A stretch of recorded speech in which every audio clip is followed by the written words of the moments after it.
A mí personalmente es un tema que me interesa mucho porque yo sufro con sinusitis, mi hermana, mi mamá, y creo que, bueno, en general, ¿no? Es una enfermedad muy recurrente, así. ¿Puede pasar, Gigi, por favor?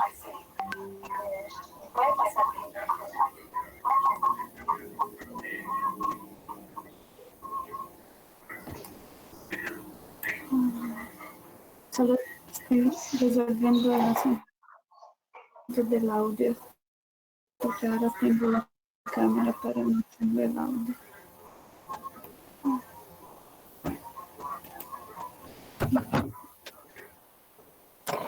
Ahora sí me escucha. Ahora me escucha y me ve, ¿verdad? Todos. Sí, sí, perfecto. Bueno, entonces hay algunos tipos, unas separaciones, clasificaciones importantes en sinusitis, ¿no? Lo primero que hay que entender, y yo no entendía hasta leer sobre el tema, es que no toda sinusitis es bacteriana, ¿no? Muchas sinusitis tienen causa viral, ¿no? Entonces, lo primero que habla es la definición general, ¿no? Que hasta 4 semanas de una secreción purulenta se es considerado sinusitis, ¿no? Y más adelante vamos a ver otra clasificación de otros artículos que hemos leído, ¿no?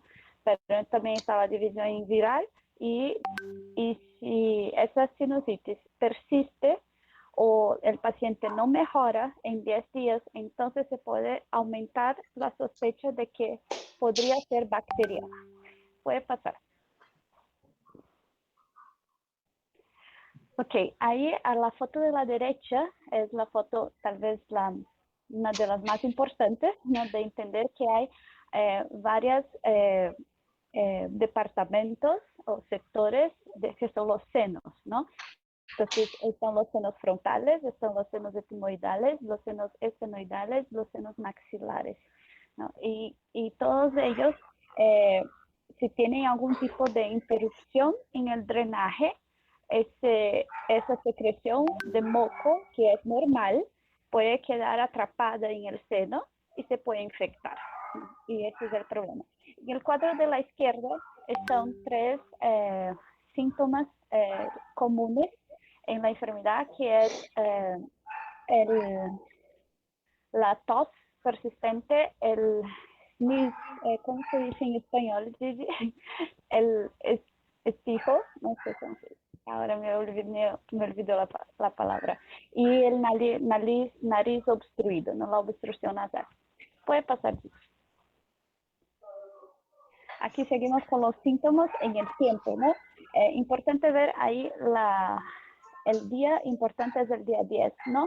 Entonces, lo normal es que estos síntomas deberían disminuir, ¿no? Pero a veces no es lo que pasa, ¿no? Y los síntomas principales serían el obstrucción nasal, la tos, el dolor de cabeza, la fiebre y cuando el nariz, el moco nasal. Sí. Y aquí vemos algunos factores que están asociados a la enfermedad, ¿no? Por ejemplo, el tabagismo, ¿no? Hay una asociación entre el uso del tabaco como algo que provoca mayor inflamación, y eso puede generar cuadros, no solo sinusitis, pero lo mismo que vemos con rinitis, por ejemplo, ¿no?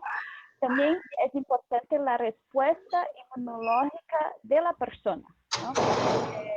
Porque yo tengo el factor externo, que puede ser un virus, como ya vimos, puede ser algún alérgeno, pero lo que puede hacer en la sinusitis, que la producción excesiva de ese moco y todo eso, es también la respuesta de mi cuerpo al factor externo, ¿no? Puede pasar. Aquí tenemos la etiología, y eso también es otro factor que me llamó la atención.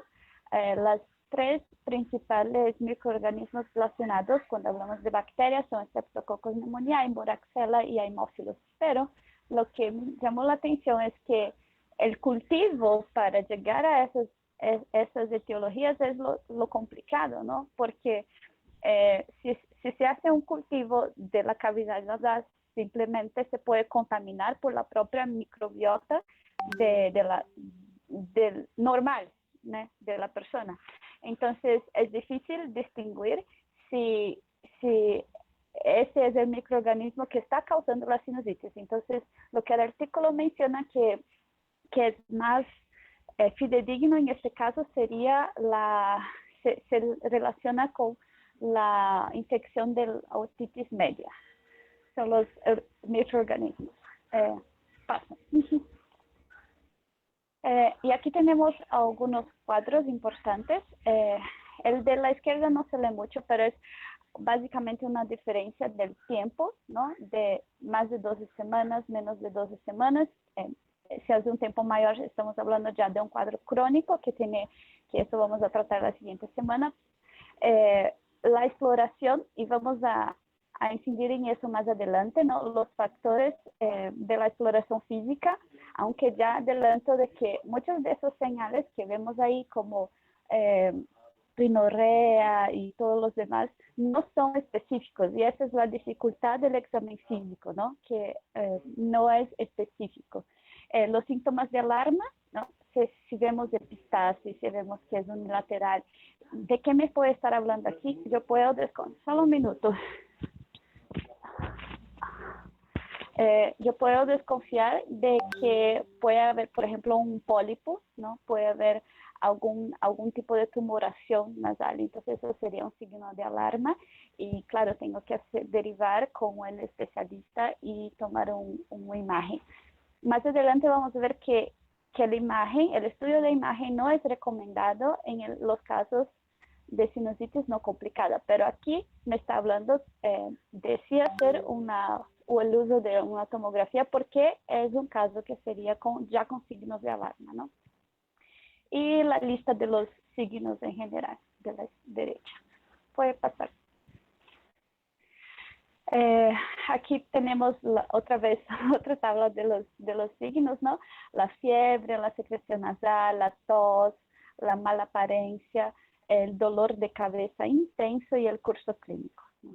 Todos esos, y aquí me hace una diferencia importante de la sinusitis viral y la sinusitis bacteriana, que muchas veces, bueno, no he visto en mi práctica todavía, pero de lo que hemos leído es difícil, ¿no? Es difícil diferenciar y eso es una de las preguntas que yo quisiera hacer para el doctor que tiene más práctica, ¿no? De diferenciar la práctica la viral de la bacteriana.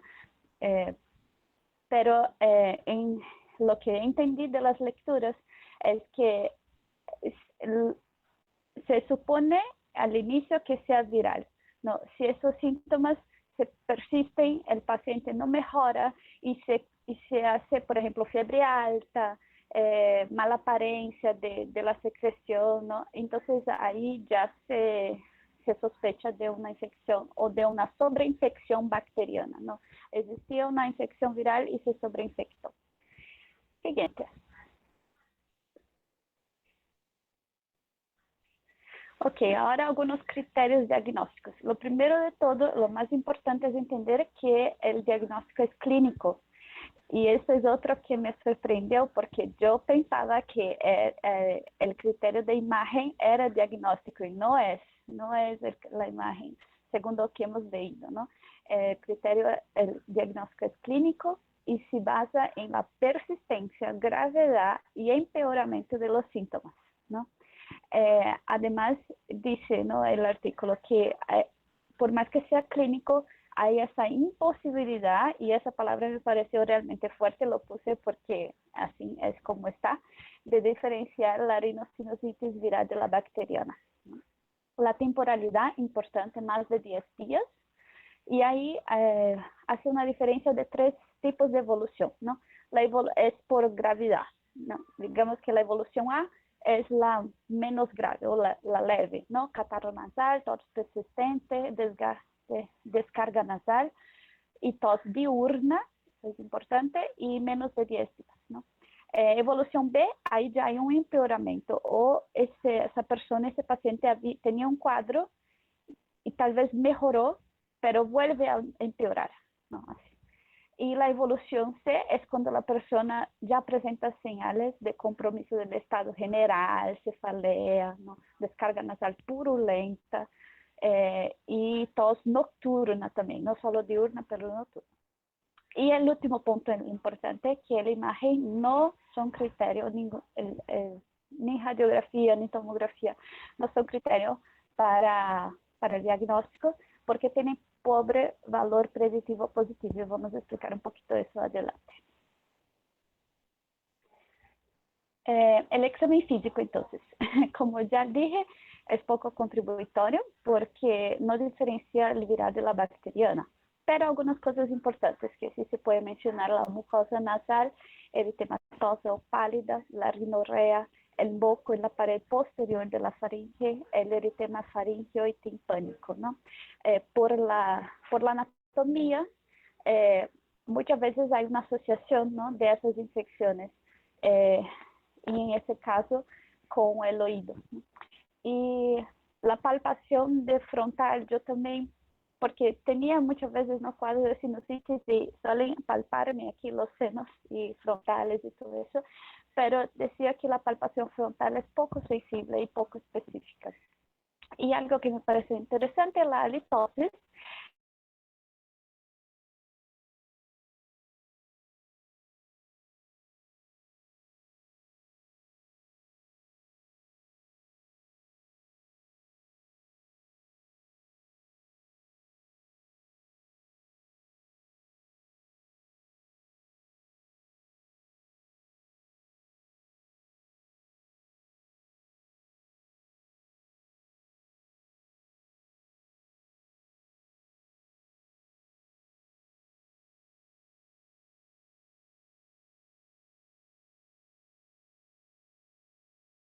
El artículo ahí mencionado. Entonces, que es un...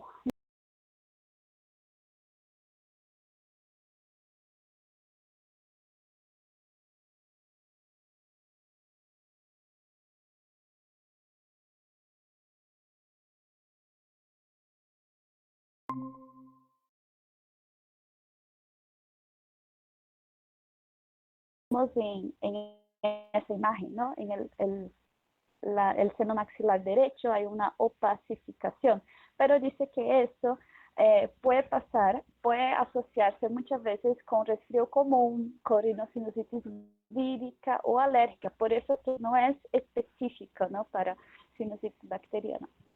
El otro señal, que es el nivel hidroaéreo, sería más específico, pero es muy poco frecuente, entonces muchas veces estaría ausente y aún así el paciente tendría el diagnóstico. Y el último, el fracaso terapéutico, la indicación, o sea, cuando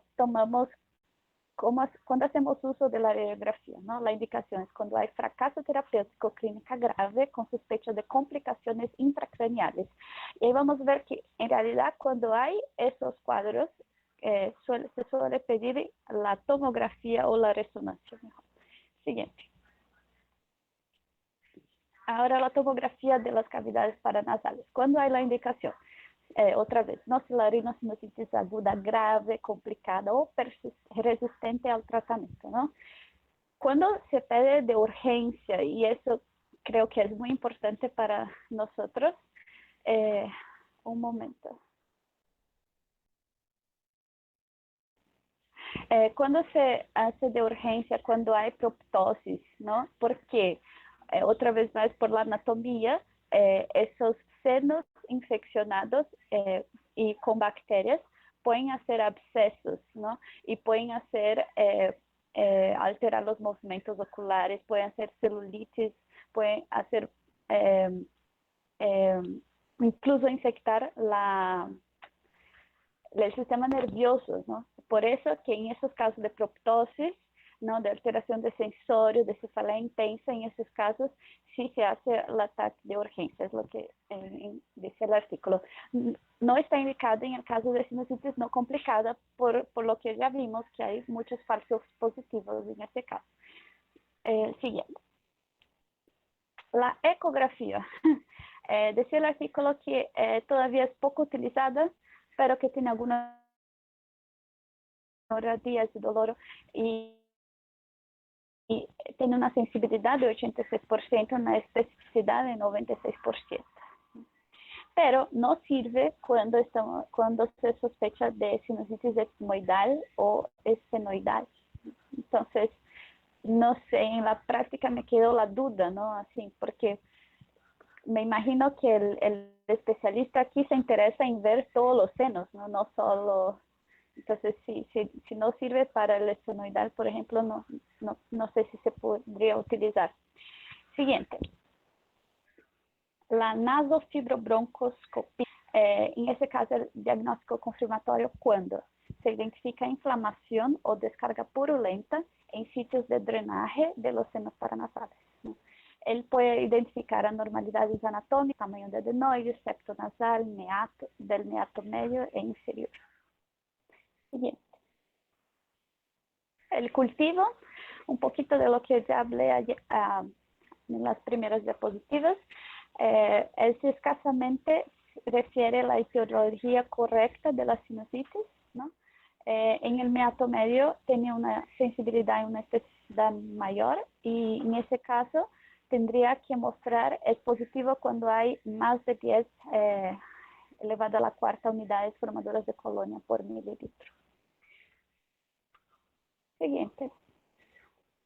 La punción de los senos paranasales es el gold standard, pero es muy poco indicada porque es invasiva, ¿no?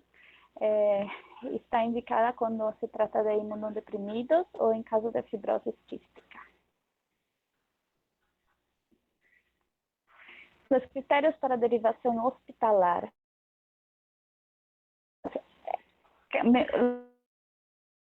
Puse eso porque tal vez es en ese, me imaginé nosotros como recién formados en emergencia, algo así, o como médicos generalistas, y cuándo saber si esa sinusitis puede tratarse necesita una hospitalización, ¿no? Entonces, derivación inmediata, cuando hay fiebre alta, cefalea, edema orbitario, inflamación frontal, y todo lo que ya mencionamos, ¿no? Que nos hace sospechar de que hay una infección. Esta infección ya no está solo en los senos, pero puede haber ido para orbitario o retroorbitario o a sistema nervioso central. Derivación urgente, no hay respuesta, cuando no hay respuesta al tratamiento prolongado, ¿no? O ese paciente presenta un estado de inmunodepresión. Siguiente. Ahora vamos a hablar un poco del manejo y ahí va a entrar los antibióticos y todo eso. Siguiente. Sí, gracias, Gigi. Gigi, yo creo que voy adelante mejor por el tiempo, que hay muchas tablitas. Ahí, ajá. Entonces, mira, cuando hablamos de una sinusitis y esa sinusitis ya no es más viral porque ya tiene más de 10 días, el paciente ya muestra señales de que ha empeorado. Entonces, mi terapia de primera línea sería amoxicilina. Amoxicilina, 500 miligramos por 10 días, más o menos, a cada 8 horas. Ahora, mi terapia de segunda línea sería MOX con ácido clavulónico, ¿no? Y eso cuando yo sospecho de Haemophilus influenzae, de Muracella. Y aquí también me surgió esa duda, ¿no? Así, ¿no? Si, digamos, el cultivo no es muy enfático, ¿cómo yo puedo sospechar de que le doy una MOX o le doy una amoxicilina con ácido clavulónico? Yo creo, le dejaré esa duda para el doctor. Sí. Pero tal vez el propio cuadro clínico es un paciente que lo ideal sería acompañarlo, ¿no? Así, iniciar una terapia y ver cómo el paciente reacciona, ¿no? Y si no mejora, creo que tendremos que cambiar el antibiótico o aumentar la cobertura de ese antibiótico para el ácido clavulónico. Siguiente.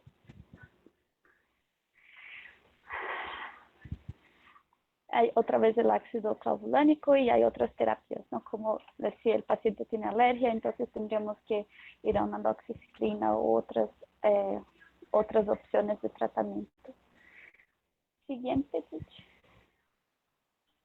Ahora, otra vez sobre la cobertura antibiótica, ¿no? Y tiene relación con los microorganismos o las bacterias en este caso que probablemente encontremos. Entonces, puede ser que el Streptococcus pneumoniae encuentra cobertura en la mayoría de los antibióticos, ¿no? Pero ya, por ejemplo, el Haemophilus influenzae, no. Entonces, ¿qué nos dice eso, no? Si yo empiezo un tratamiento, por ejemplo, con la amoxicilina, que sería mi tratamiento de primera línea, y ese paciente no muestra mejora clínica, yo puedo sospechar que tal vez no se trata de un Streptococcus, ¿no? Siguiente. Aquí es un diagrama para guiar nuestra terapéutica, ¿no? Entonces, primero tengo que definir si el paciente tiene alergia a penicilina o no. Entonces, eso se pregunta en la anamnesis, ¿no? Imaginemos que en el caso de que no tenga alergia, entonces voy a ver si tengo factores para sospechar de una resistencia o no. Imaginemos que no haya resistencia a amoxicilina. Y en ese cuadro ya indica amox con ácido clavulánico 500-125. Después yo siempre acompaño a ese paciente y veo la respuesta del tratamiento, ¿no? Y si hay buena respuesta, continúo el tratamiento por hasta 7 días, ¿no? Si no hay buena respuesta, entonces aquí es importante estar atento y entender que la sinusitis tiene las sinusitis bacterianas puede tener varias bacterias como causadoras, ¿no? Entonces, acompañar a ese paciente y ir imaginando cuál sería la próxima, considerando el local donde estoy en la clínica, ¿no? Si hay alguna bacteria que en ese ambiente sea más prevalente o si hay alguna resistencia que en ese ambiente es más prevalente. Entonces, todo eso tengo que pautar en mi terapéutica, en mi plan terapéutico para el paciente. Siguiente.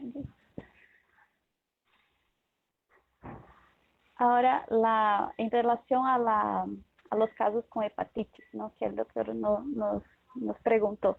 La incidencia de hepatitis se ha estimado entre 1.7 entre 10.000 y 1 entre 78.000 pacientes adultos tratados. Y es más infrecuente su aparición en niños. El patrón de presentación con el antibiótico, ¿no? Tiene la necrosis hepatocelular y la hepatitis, o sea, se puede manifestar de varias formas, ¿no? La colestasis, la falla hepática aguda, la hepatitis crónica y colestasis, la autoinmune. Y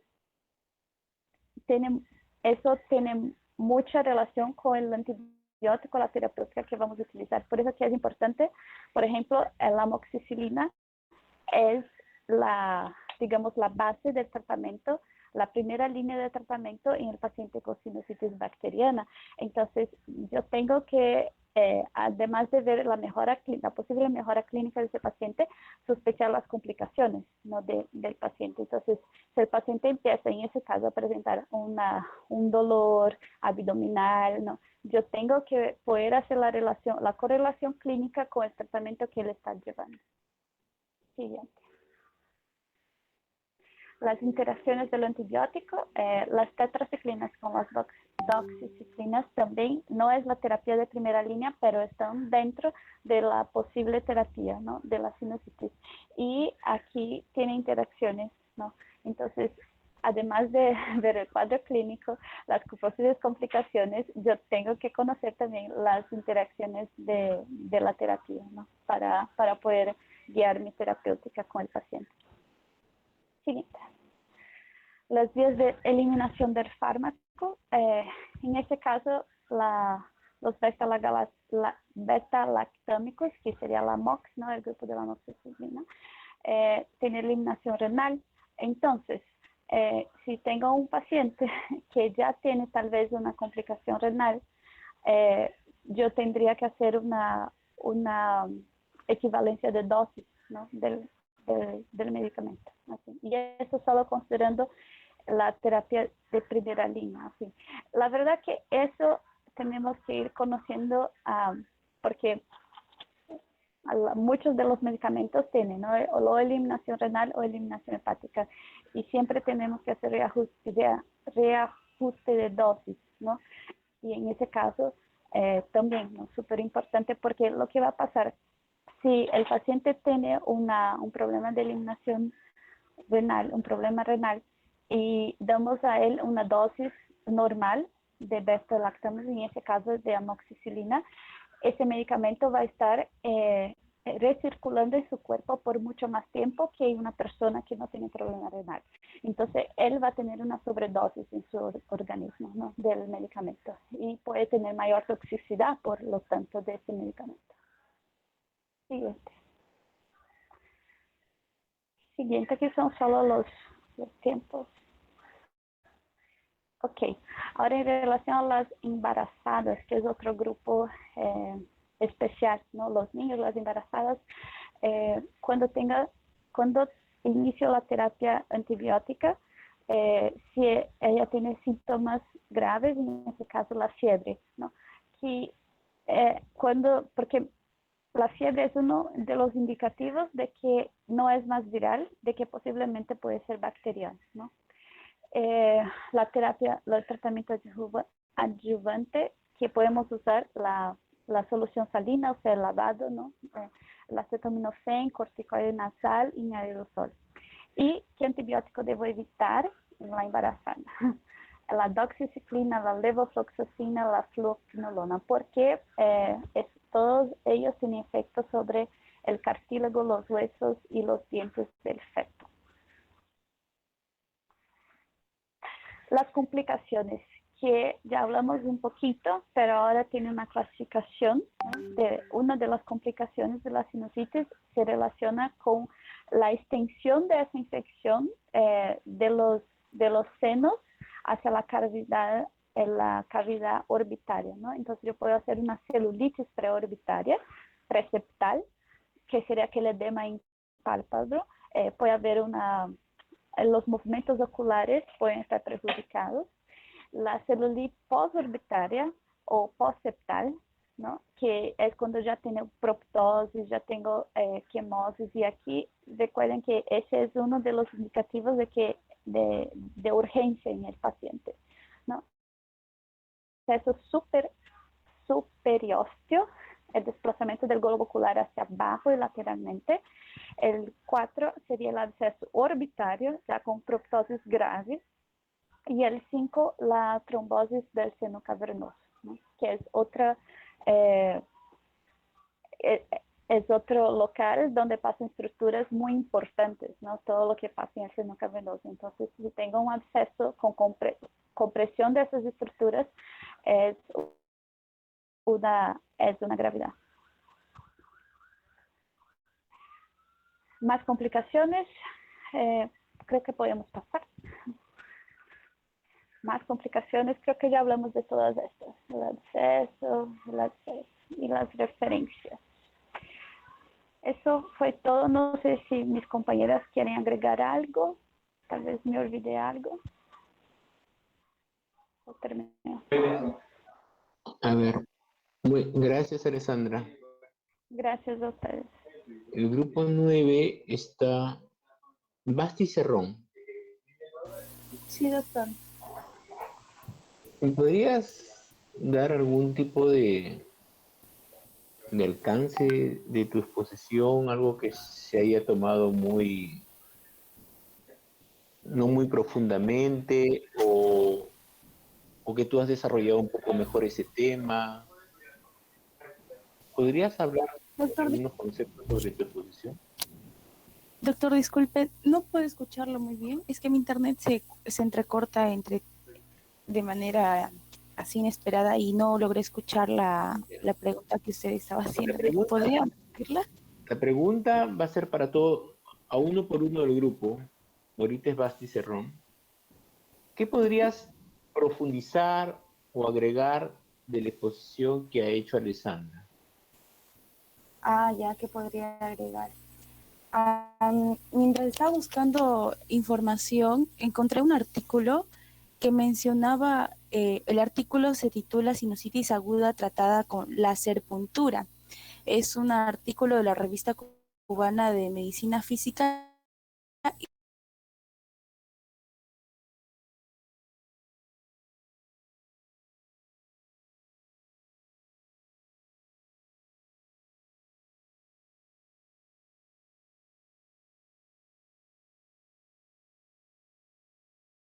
Explicativo, experimental y prospectivo en pacientes adultos con un diagnóstico de sinusitis aguda justamente. Entonces se utilizó una escala, mencionan, ¿no? Una escala analógica, visual y también un examen físico.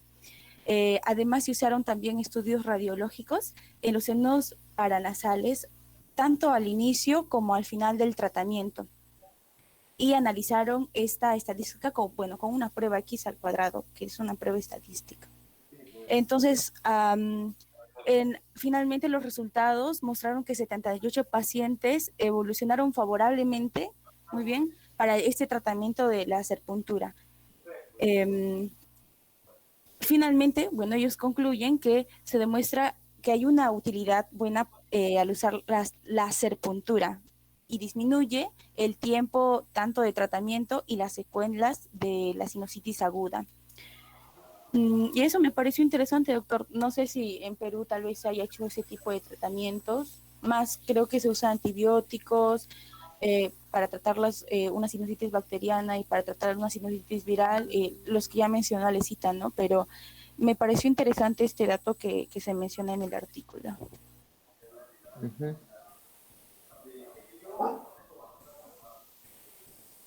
Uh-huh. A ver, Yusley Delgado.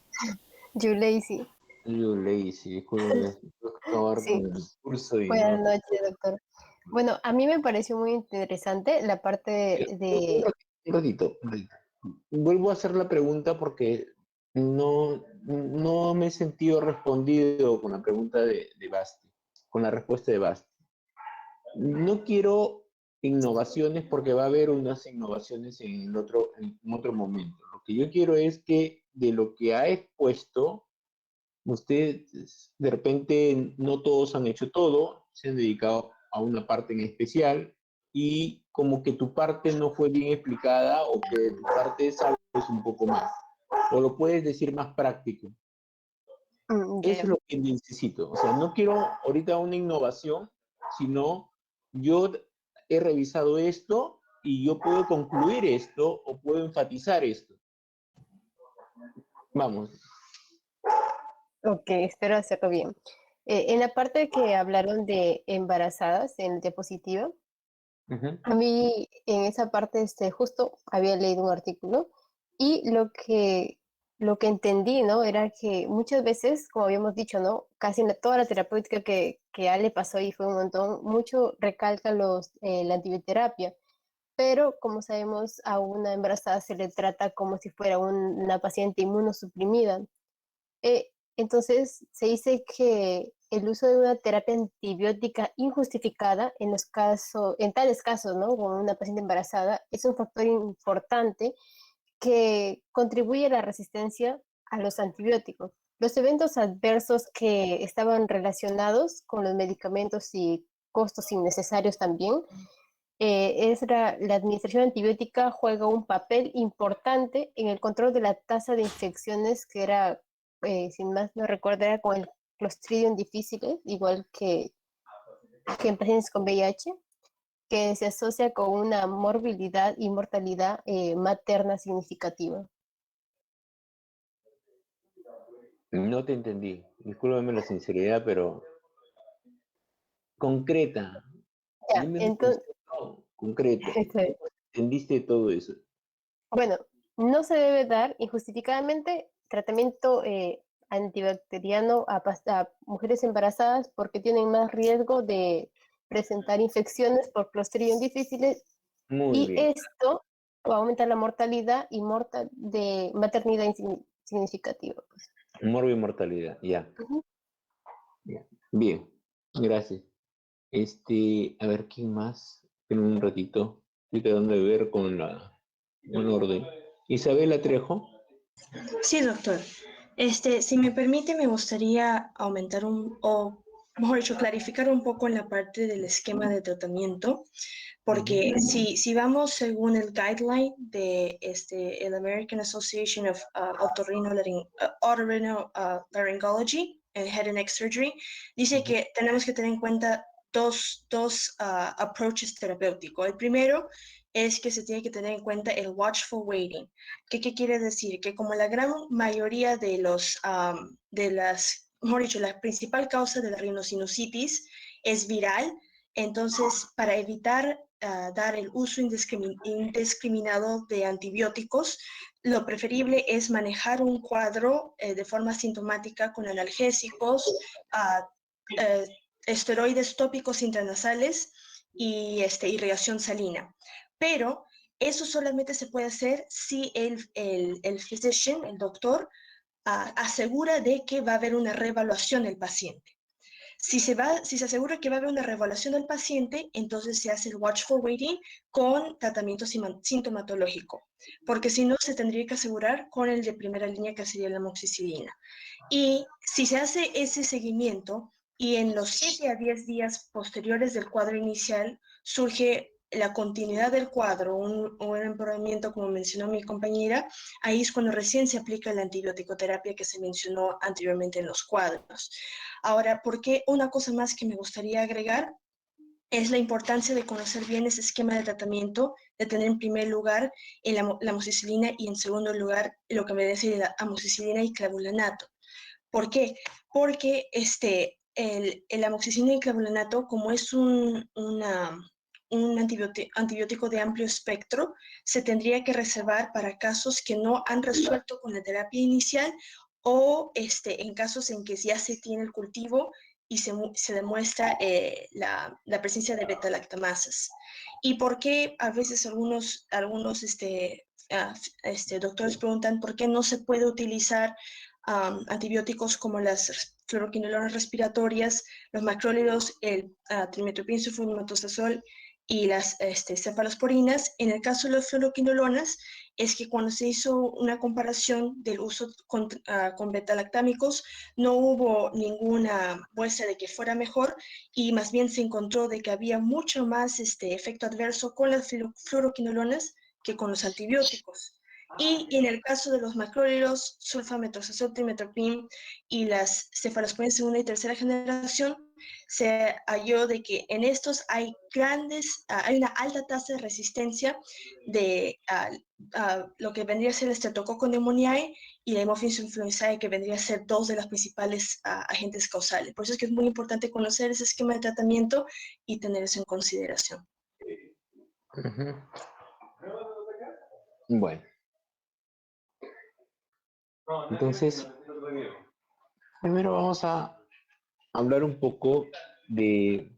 Es muy importante entender la diferencia. Voy a comenzar ya a contestar las preguntas que dejó en el aire Alessandra. O sea, primero, de plano que la exposición ha sido demasiado extensa. O sea, extensa en la preparación. O sea, hay demasiados cuadros repetidos y cuadros que no son prácticos. Algunos copiados literalmente, ¿no? Generalmente cuando uno prepara su exposición, lo tiene que preparar en español.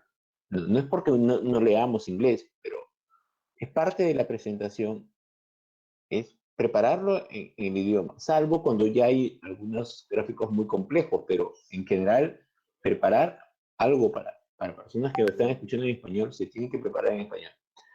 Han habido láminas repetidas. En general se debe de tener en cuenta como que cada diapositiva es de 1 o 2 minutos. O sea, si tengo 20 minutos, debería de tener pues 10 diapositivas, 15 diapositivas. Pero no demasiado. Si es más, es un tema que es particularmente bastante concreto. Hay temas mucho más extensos, ¿no? Entonces, y y se debe de manejar la información, no se debe copiar tal cual a veces porque es una información que no impacta. En una exposición uno tiene que dar conceptos claros. Por decir un ejemplo, ¿cuál es la diferencia entre una sinusitis aguda viral y una sinusitis aguda bacteriana? Se entiende que inicialmente las sinusitis son virales, o sea, partimos de ese principio. Dos cosas me van a hacer pensar de que no es así. O que rápidamente se empeora, bueno, o sea, el tercer día está con fiebre alta, está con malestar general, alteración del sensorio, ¿no? Ahora, no necesariamente porque esos síntomas, vamos a decir que ni siquiera viral es bacteriana, puede ser una hongos, una mucormicosis en un paciente inmunocompetente, me puede llevar a eso, me lleva a una parálisis facial, me lleva a, ¿cómo se llama?, a destrucción ósea en la tomografía, uno pues ve que está yendo muy mal, ¿no? Rápidamente está tomando el ojo, ¿no? Rápidamente, ¿no? Entonces, eso me lleva a una tomografía. Y la destrucción así ósea, uno más piensa en hongos, aún en inmunocompetencias, más en inmunocompetencias.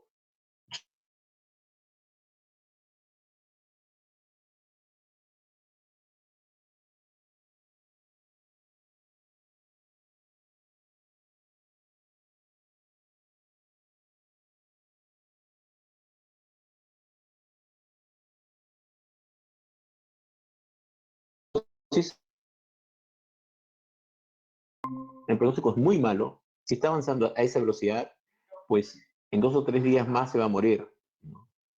Generalmente la extracción de ese tipo de infecciones agudas es con exéresis de todo el hueso infectado, ¿no? A veces enucleación del ojo, o sea, sacar todo el ojo, y dar anfotericin, o sea, un antimicótico endovenoso. Eso es lo raro. Pero la pregunta entre sinusitis viral y bacteriana muchas veces está enfocada al color de la rinorrea, ¿no? A veces dice, si tengo una paciente que tiene 2 semanas con congestión de la nariz y una mucosidad, una rinorrea posterior transparente, ¿es viral o bacteriana? Bacteriana. ¿Por qué? Porque 10 días y sigue así. Ahora, una buena pregunta sería en ese momento es, ¿ya está disminuyendo? O sea, el día anterior o el día anterior, ¿está disminuyendo o está igual o está aumentando? Si al 10.º día, 12.º día, 14.º día, está disminuyendo, lo más probable que eso sea viral, porque su pico generalmente de los virales es del 5.º al 7.º día. Entonces, si está disminuyendo, lavados nasales y esperar, porque va a pasar. Algunos añaden corticoides, diciendo que con eso desinflaman más a los meatos y con eso podría aumentar, pero no está comprobado que un pulso de corticoides tópicos va a mejorar una sinusitis viral en remisión. Entonces, no es un signo de diferencia entre viral y bacteriana el color de la mucosidad. O sea, un moco verde es viral o bacteriano. Puede ser cualquiera de los dos. O sea, si yo veo moco verde al 10.º día, pero claramente los días anteriores había estado con mucho más descarga mucosa y ahora está con menos descarga, esa es una viral que está disminuyendo, que se está yendo. Pero si yo veo moco verde al 3.er día y no baja, es más, aumentan los síntomas de cefalea y todo eso, ese moco verde es bacteriano. Ahora, cuando tenemos una infección viral, por ejemplo, Tenemos también un concepto en medicina que siempre tratamos de explicar como una infección todo, ¿no?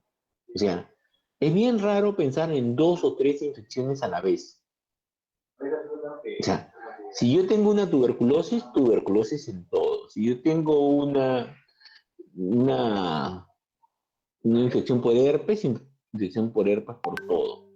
Un COVID, quiero casi justificar todo por COVID, al menos en el cuadro agudo.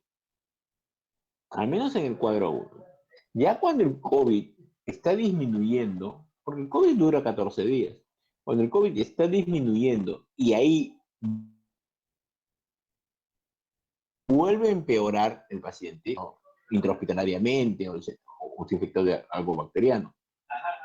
Pero no pensar de inicio de que tiene 2 infecciones a la vez. No, es raro. Otra cosa que por ahí nos dejó en niños.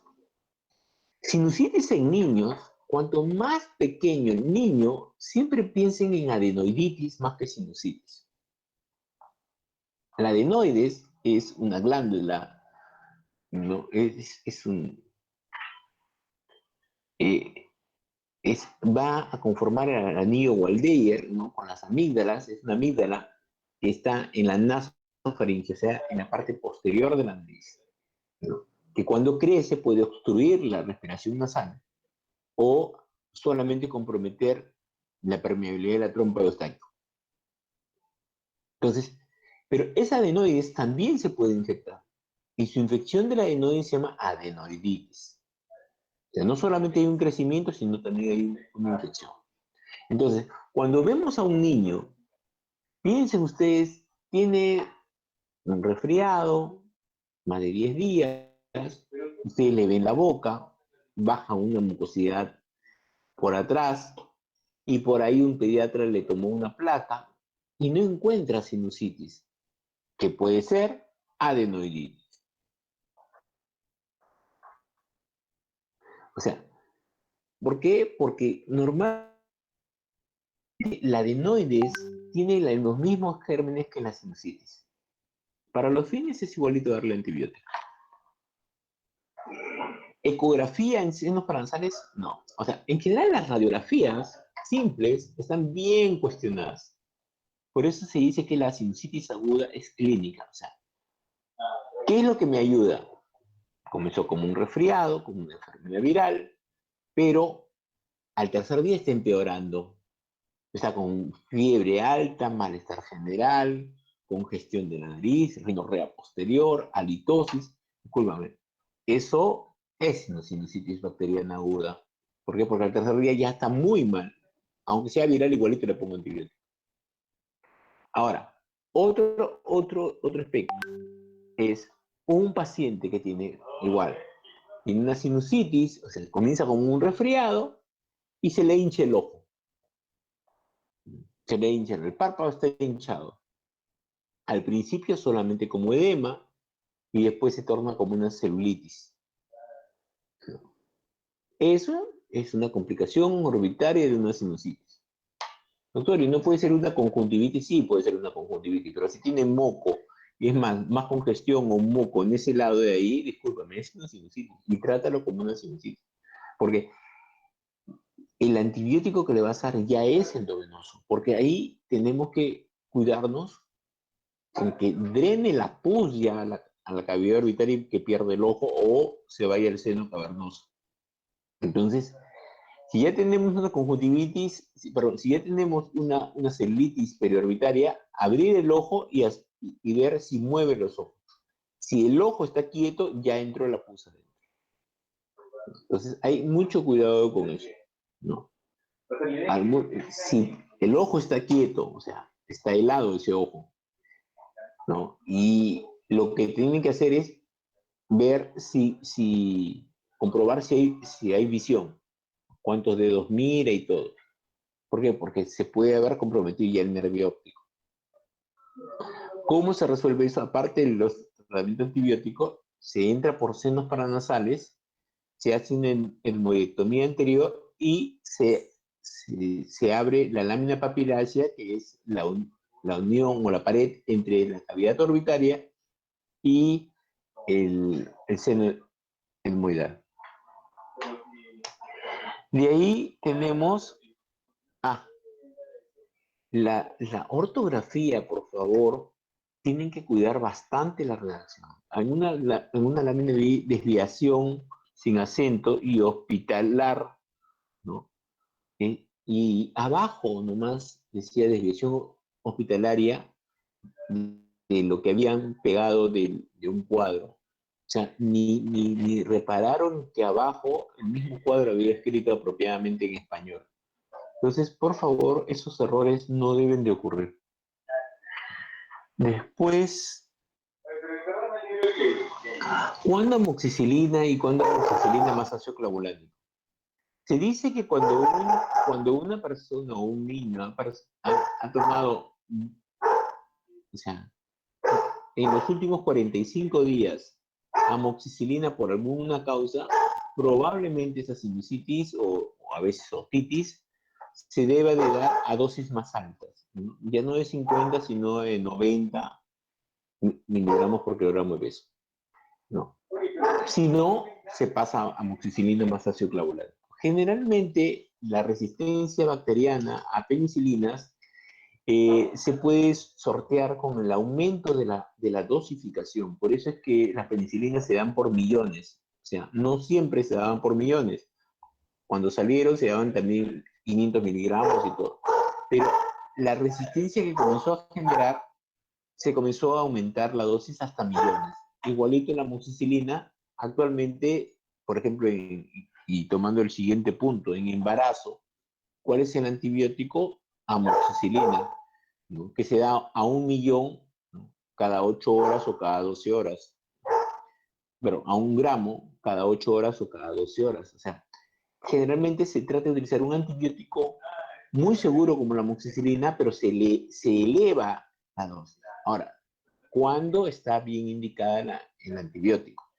O sea, lo óptimo es primero pensar que es viral, aguas nasales, ¿no?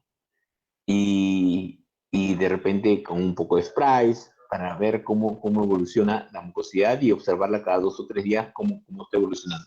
Pero si ya se tiene que dar antibiótico, pues se da ese tipo de antibióticos de amoxicilina. Bueno, un punto que deseaba que se enfatizara bastante en lo que es sinusitis aguda es el desarrollo de interacciones de los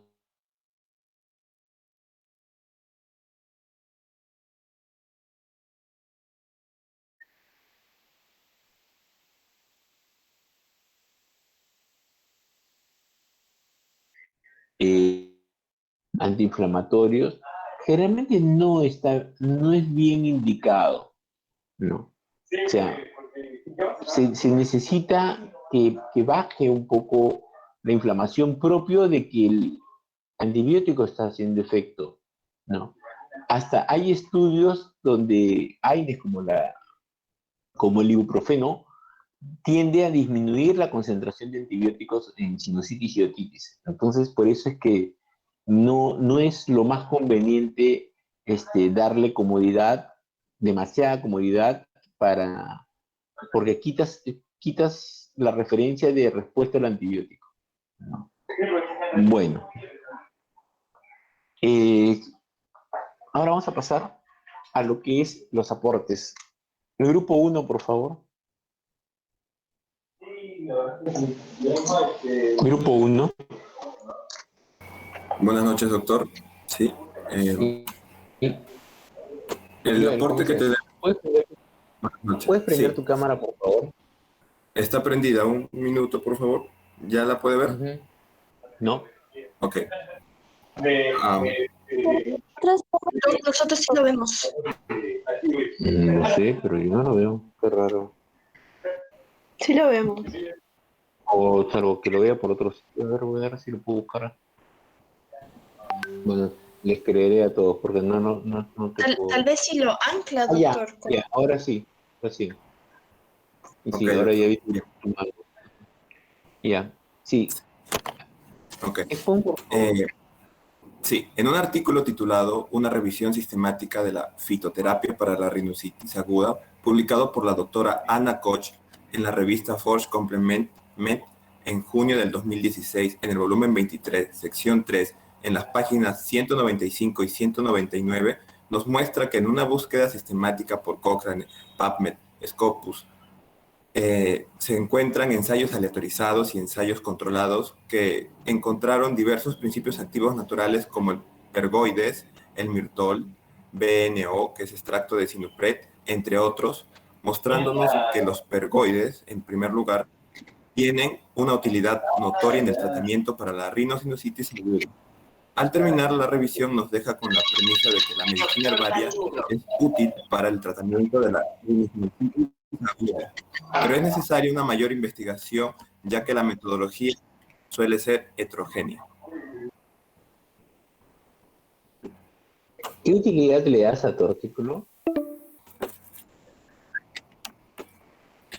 Principalmente de investigación, ya que no podemos enfocarnos solamente en antibiótico-terapia, sino también podemos mirar hacia la rama de la medicina herbolaria. Aquí en Perú tenemos muchas hierbas que estoy seguro que aún no han sido estudiadas ni investigadas. Correcto, pero esa hierba, ¿sabes cuál es la hierba? Sí, es una hierba africana. Se usa, es el Pelargonius sinoides. Es utilizada nativamente en África y en Australia.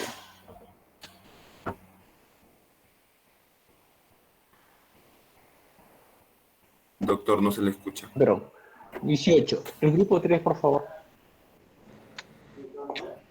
Buenas noches, doctor. ¿Se me ve? Sí, Jeren. Ok, doctor, le habla, claro.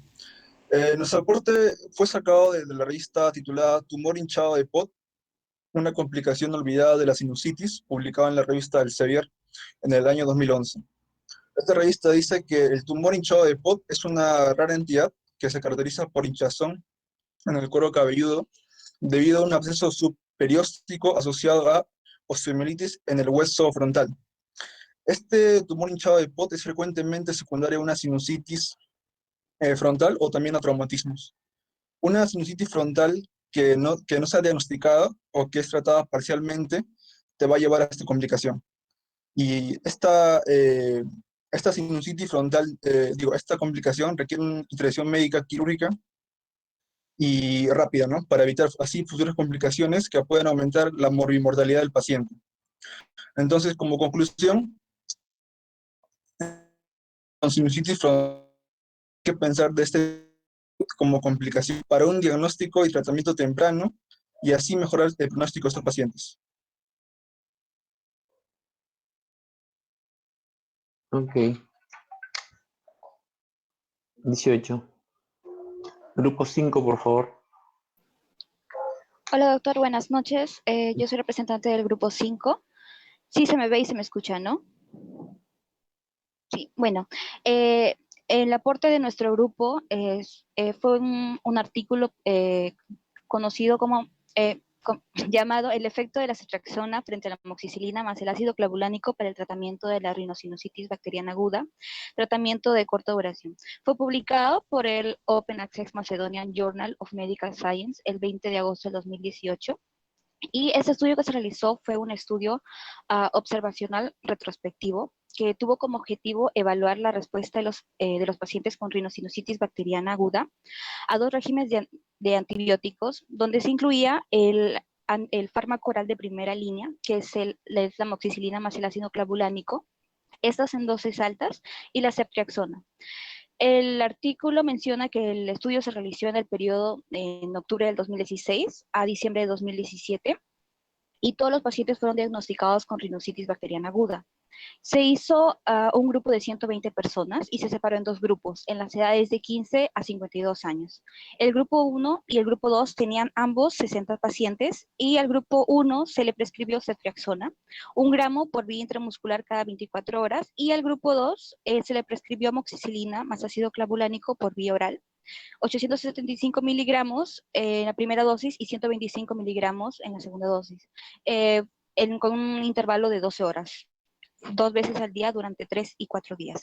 El resultado del tratamiento se evalúa en el cuarto y quinto día desde que se inició el tratamiento, y los resultados mostraron que los pacientes que fueron tratados con ceftriaxona para el tratamiento de ciclo corto tenían una proporción de curación significativamente mayor que los tratados con amoxicilina más ácido clavulánico durante todo el periodo de seguimiento.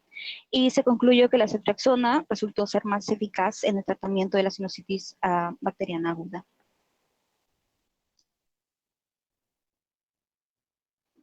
Bueno, primero, ese trabajo tiene bastantes cosas que deberíamos de tener en cuenta. Bueno, primero es que ¿a cuántos días de iniciado el tratamiento? Porque estás utilizando ceftriaxona, que va a ser un antibiótico de tercera línea.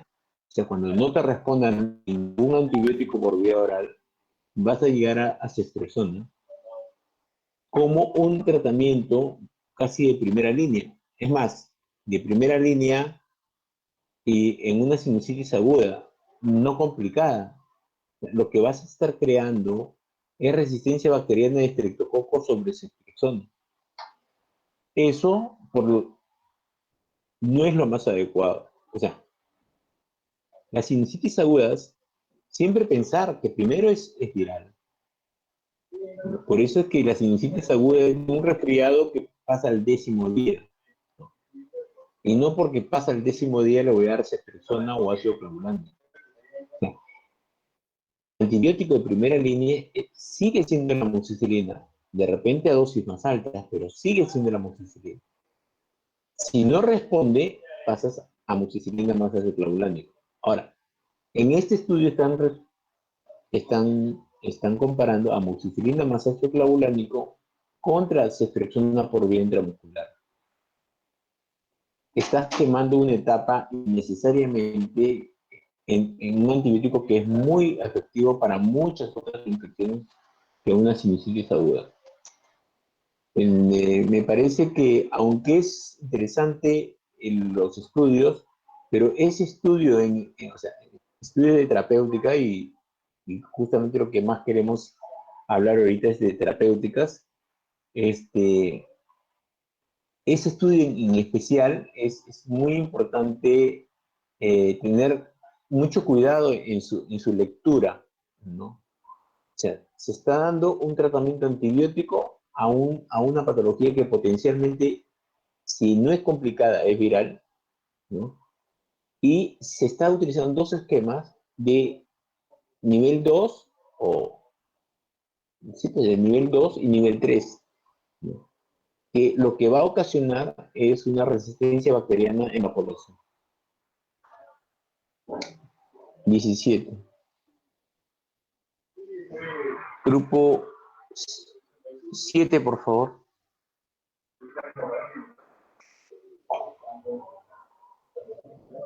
Listo, doctor, buenas noches.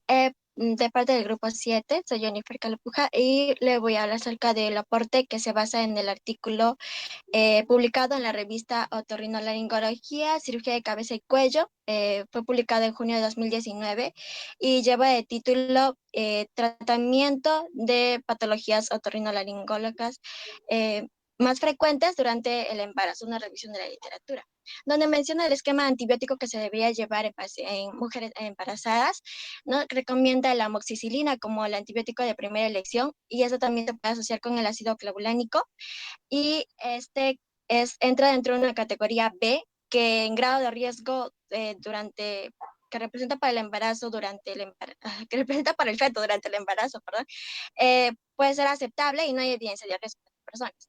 Y las cefalosporinas, que también entra dentro de esta categoría. Sin embargo, la claritromicina y la fluoroquinolona se ha demostrado que entra dentro de la categoría C, donde sí hay que tomar precauciones y hay riesgo de que pueda haber un daño fetal y también el riesgo durante el embarazo. Ese sería el aporte. Gracias. 20. Lo importante aquí es entender que el ácido clavulánico es una penicilina. Es una penicilina también. O sea, perdón. Es un betalactámico también. O sea, son dos betalactámicos en donde hay una biodisponibilidad incrementada del ácido clavulánico para que arrastre o coja las betalactamasas y pueda darle espacio a la amoxicilina. O sea, estamos utilizando dos productos que entre comillas son muy seguros para el embarazo y hasta para la lactancia. Entonces, la amoxicilina es lo ideal, pero si no pudiéramos dar porque ya hizo resistencia, se puede elevar la dosis en gestantes. Y otra posibilidad es utilizar amoxicilina más ácido clavulánico, puesto que sigue siendo un producto seguro. Lo malo del ácido clavulánico es que en alguna persona puede producir cólicos, diarreas o náuseas y vómitos. Y en alguna gestanta que ya tiene predisposición a náuseas y vómitos puede incrementar. Eso es lo malo del ácido clavulánico. Grupo 11, por favor.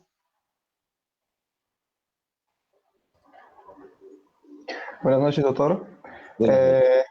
En nuestro artículo que hemos encontrado, sacamos de la revista Advanced Healthcare Materials, ¿no? Es el volumen 9, ¿no? Está en la sección 20. El artículo se llama el uso del hidrogel injetable y autocurativo con propiedades antibacterianas y antiinflamatorias para la rinosinusitis bacteriana aguda con tratamiento microinvasivo. Es un artículo publicado en 2020. El artículo menciona, ¿no?, que como ya hemos visto en la expo, cuando se usa la terapia con los antibióticos, hay varios efectos secundarios, ¿no?, como los mareos, la diarrea, la resistencia a los medicamentos. Entonces, lo que ese estudio hizo fue que él desarrolló un nuevo modelo de tratamiento a base del hidrogel de polietilenglicol, voy a decir el PEG más simplificado. Lo que hace es que hay una liberación sostenida de los fármacos, ¿no?, en la localidad, y eso evita los efectos adversos que estaba mencionando, ¿no? Entonces, menciona que la prueba inicial que hicieron se cargó con claritromicina, ¿no?, o entonces con liposomas de claritromicina y budesonida. Los resultados que obtuvieron, ¿no?, mostraron que el PEG mantiene las características de la autocuración, de la biodegradabilidad, la tasa de hinchazón era moderada, la inyectabilidad y la liberación sostenida del fármaco. En los mismos estudios que hicieron en vivo, el hidrogel se inyectó en el seno maxilar de los modelos de conejos, donde se encontró el mismo resultado, ¿no? Entonces, como conclusión, llegó que el hidrogel autocurativo inyectable con las propiedades antibacterianas va a proporcionar un nuevo método terapéutico microinvasivo para el tratamiento clínico de la rinosinusitis bacteriana aguda. Eso sería nuestro aporte. Bien, está bien. Bueno, realmente, como les digo, una sinusitis aguda deben de tenerlo bien claro. O sea, primero, ver en qué fase tenemos y cómo lo podemos seguir a un paciente. O sea, a un paciente que no tiene ninguna inmunodeficiencia, pensamos que es viral. Observamos hasta el 5.º día, 7.º día. Si empeora hasta el 7.º día, pero no está marcadamente mal, sí hay mucosidad, congestión, en esos días, lavados nasales, como hablamos en la sesión anterior, ayuda muchísimo. Y dejar. Si a partir del 5.º día o 7.º día comienza a disminuir, eso es viral y va a pasar. No se da antibiótico. Pero si en el 3.er día está marcadamente mal, o sea, mucha fiebre, mucho dolor de cabeza, congestión, la mucosidad, en ese caso, dar antibióticos y observar el 2.º día cómo está respondiendo. Si no está respondiendo bien o tiene pues una parálisis de algún nervio o rápidamente compromiso del ojo, es una tomografía. O sea, ¿existe tomografía en una radiografía, en una sinusitis aguda? Sí. ¿Cuándo? Cuando estás pensando en una complicación o estás pensando en una evolución demasiado severa que podría estarlo haciendo un hongo. Entonces, si no es el caso, está bajando viral y no se da, solamente lavados nasales. Si está bajando y empeora, es bacteriano. hay que dar antibióticos. ¿Qué antibióticos? El esquema. Amoxicilina y cotrimoxazol en primer nivel. Segundo nivel es amoxicilina más ácido clavulánico, cefuroxima, algunos dan ciprofloxacina. Bien. Claritromicina en algunos casos en donde hay alergia a penicilinas y que no se puede dar quinolones. Tercer nivel, ceftriaxona. Eso, les digo, es el esquema usual, que lo mismo lo van a utilizar para otitis media aguda. Otro punto importante de esto es cuando pedimos placas. Una radiografía simple normalmente no se toma y menos en niños, salvo que ustedes estén pensando que esa sinusitis puede haber sido producido por un cuerpo extraño, ¿no? Se metió dos papeles a la nariz y no los llegas a ver, pues, y está con la mucosidad y tiene, puedes pensar, maloliente, puedes pensar en un cuerpo extraño y le tomas una radiografía, asumiendo de que lo vas a poder ver en la radiografía, y no necesariamente todos los cuerpos extraños se ven en una radiografía simple. ¿Cuándo sí se puede pedir una radiografía simple? Es un paciente que está con un foco infeccioso, pero que no lo puedes ver y está en cuidados intensivos. Una persona que está en un ventilador, en cuidados intensivos, puede comenzar a hacer fiebres de origen desconocido o comenzar a no responder, ¿no?, a su terapia, y busca un focos infecciosos. Entonces, uno de esos focos infecciosos puede ser una sinusitis producida por la zona nasogástrica. ¿Cómo yo observo si tiene sinusitis? Por una radiografía simple, ¿no? Porque a veces ni la mucosidad la puedes ver. Lo óptimo, nosotros entramos con endoscopios, pero hasta para poder entrar con endoscopios, una torre endoscópica no se puede trasladar muchas veces a cuidados intensivos. Una radiografía simple, en ese caso, sí ayuda. Tomografías. La tomografía uno la va a tomar cuando está pensando en una complicación, pero que claramente es una sinusitis. ¿Ya? ¿Por qué? Porque hasta un resfriado, si no le toma una tomografía a un resfriado, como si estuviera con sinusitis, y es un resfriado. Hoy día, contesté una interconsulta de una paciente que está con COVID, ¿no?, que está con COVID, pero no tiene ningún signo de alarma, la paciente está en mal estado y todo, no tiene ningún signo de alarma, no hay proptosis, no hay alteración del sensorio, nada, y le tomaron una tomografía de senos paranasales, ¿no? Y ahí aparece unas imágenes de pansinusitis. Ahora, ¿tendrá pansinusitis o será parte del componente nasal del COVID? O sea, un resfriado, tú le tomas un resfriado severo, tú le tomas una tomografía y te va a salir una pansinusitis, porque por todos lados está secretando. Entonces, no necesariamente porque uno ve una pansinusitis va a decir que es una sinusitis. No. Tienen que saber la clínica. O sea, si está en los primeros días y el paciente no está tan mal, si no está estornudando y tiene un poco de mocos, discúlpeme, está resfriado. ¿Cómo yo hago la disquisición entre un resfriado y una sinusitis? Primero, por el tiempo. Y segundo, generalmente que el resfriado siempre da frío. Por eso los americanos le dicen cold. Siempre da frío en la espalda, el cuerpo está descompuesto, o sea, esa es la epidemia. La sinusitis no da eso. Una sinusitis bacteriana no da eso. Entonces, un poco hay que tener en cuenta eso. Ahora, las interacciones, vamos a insistir otra vez en otitis media aguda, que va a ser uno de los temas. Revisen farmacología e interacciones de medicamentos. ¿Ya? Porque mucho de esto va a tener que ver con con ese tipo de conocimiento, ¿no? O sea, la interacción que se tiene de los macrólidos, por ejemplo, con los antimicóticos. Hay personas que están tomando antimicóticos por una uña y uno le da claritromicina y puede haber interacción, ¿no? ¿No?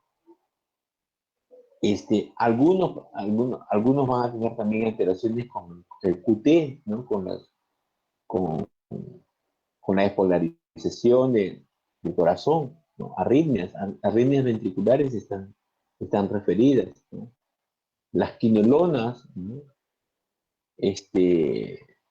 Pueden dar dolores articulares, ¿no?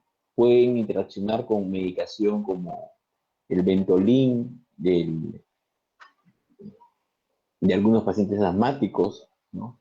Entonces hay que tener bastante cuidado en ese tipo de medicación. Quiero que para las próximas hagan una mejor revisión en esto.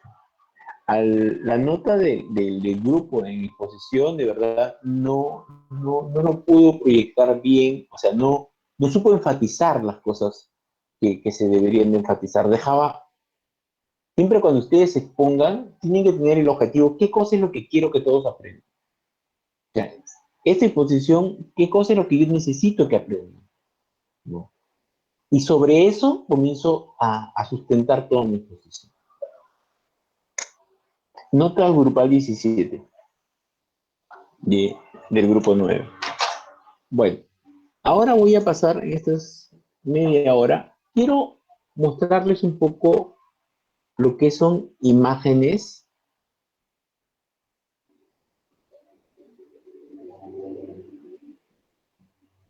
de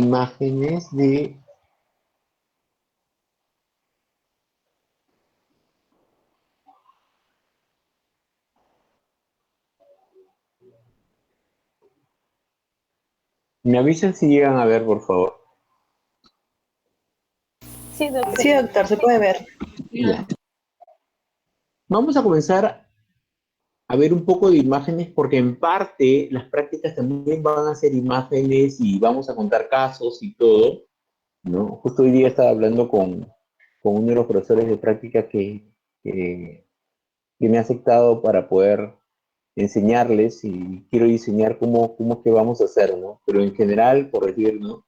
Es un joven que viene con un dolor de garganta y que tiene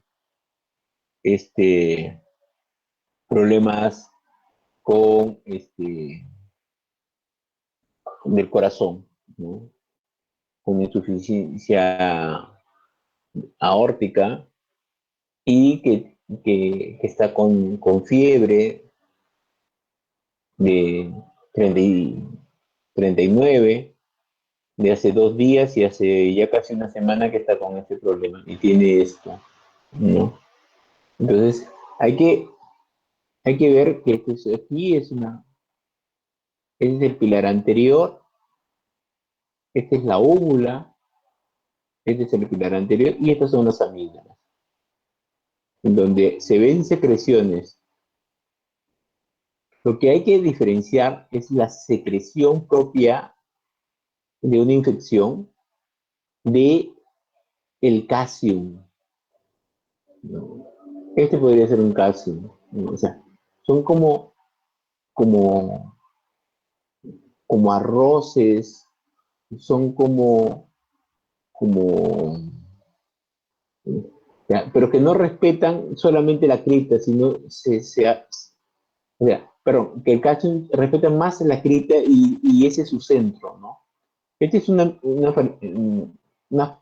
amigdalitis aguda, ¿no? Y lo importante es la úvula que no está edematizada.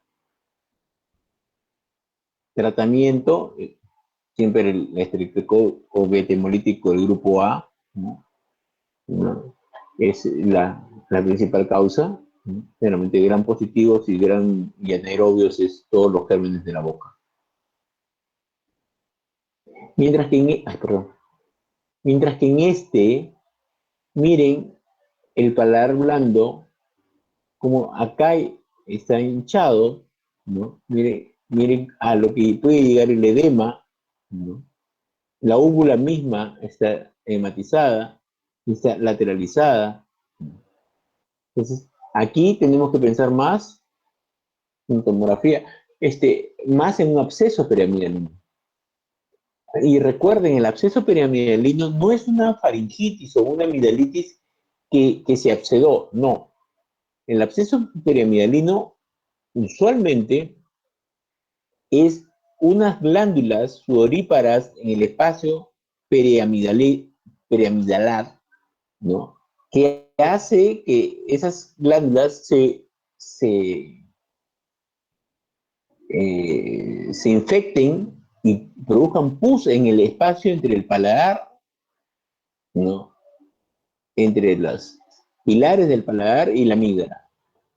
Entonces, cuando es muy inicial, uno puede darle un antibiótico endovenoso con un poco antiinflamatorio. Pero cuando ustedes ya ven un punto, ¿no?, de drenaje, posiblemente lo más probable es que tengan que colocar una jeringa y aspirar. Después lo puedo enseñar un poco. En este caso, aparte que vemos aquí que hay una pequeña infección de la amígdala, ¿no?, lo que nos llama bastante la atención es la pared posterior, ¿no? También hay un edema de úvula, ¿no? Y esto de aquí es un absceso laterofaríngeo. O sea, si esto es igual a esto, estamos hablando que de la mitad, esta mitad, se supone que por aquí estaría más o menos normal y esta mitad es la que está inflamada, la pared lateral de la faringe. Esto lo coloco para que puedan ver en una radiografía simple lo que es un absceso retrofaríngeo. Miren cómo está engrosada. Esto normalmente está pegado a las vértebras, ¿no? Aquí en la resonancia, acá no se puede ver bien la imagen. Bueno, esto lo puse es un síndrome de Lemierre, donde hay trombosis de la yugular con abscesos en pulmonar por émbolos. Esto aquí típicamente se ven bien rojas, la lengua también generalmente también es bien roja, ¿no? El cuello ensanchado por los ganglios, ¿no? Y que a la dosis de amoxicilina o penicilinas comienza a hacer un rash generalmente en manos, ¿no? Y esto se piensa en una mononucleosis. También va a haber dolor abdominal, se puede palpar vaso de hígado incrementado. Esto de aquí son úlceras. Siempre que vean úlceras, siempre piensen en una etiología viral, ¿no? Entonces, úlceras pequeñas en la úvula y en el paladar blando, típico de una herpangina, que es por Coxsackie B. También otro Coxsackie hace el síndrome mano, pie, boca. Y característicamente en el síndrome mano, pie, boca, ya no lo encontramos en el paladar, sino lo encontramos generalmente en la lengua.